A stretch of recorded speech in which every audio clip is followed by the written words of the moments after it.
welcome to my channel. Gisahan natin ang sibuyas, bawang at luya. Magluluto tayo ngayon ng gulay guys, kakaibang gulay. Lagyan natin ng gata. Parang gusto ko ng gata pero ito lang yung available dito sa bahay. Wala akong karne. Ilalagay na naman natin ngayon ang kikiam. So, gusto lang natin yung kikiam.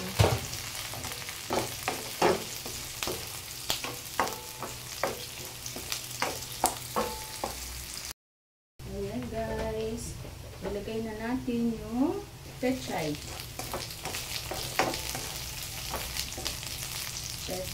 Pechay lagay natin. Masustansya. Green leafy vegetable. Dinamihan ko na yung gulay. Kasi kukunti din to. Lumiliit na rin itong gulay.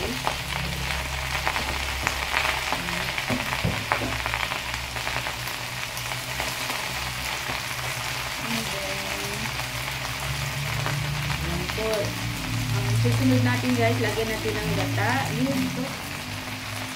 Yan. Yan po ang ano natin. Lagyan natin ng 1.5 tasang gata.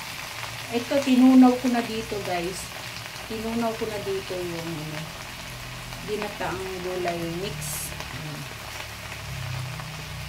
Lagay na natin.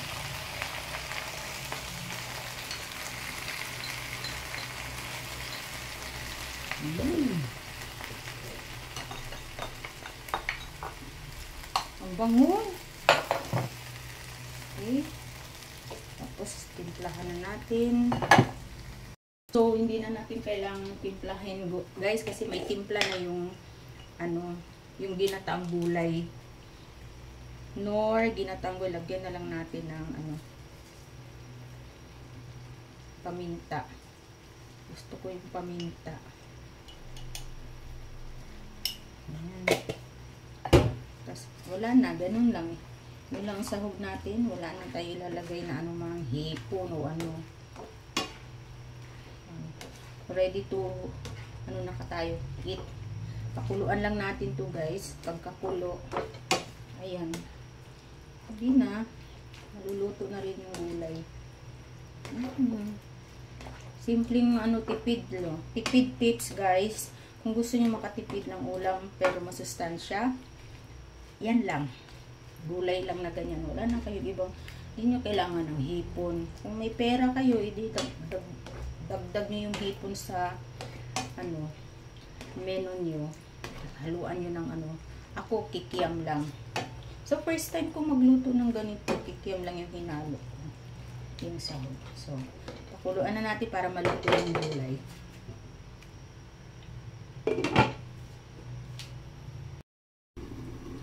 Ayan guys, tapos na. Oh, malapot na guys, oh. Kita nyo? Okay, tapos na to guys. Thank you for watching. God bless. Yum, yum, yum.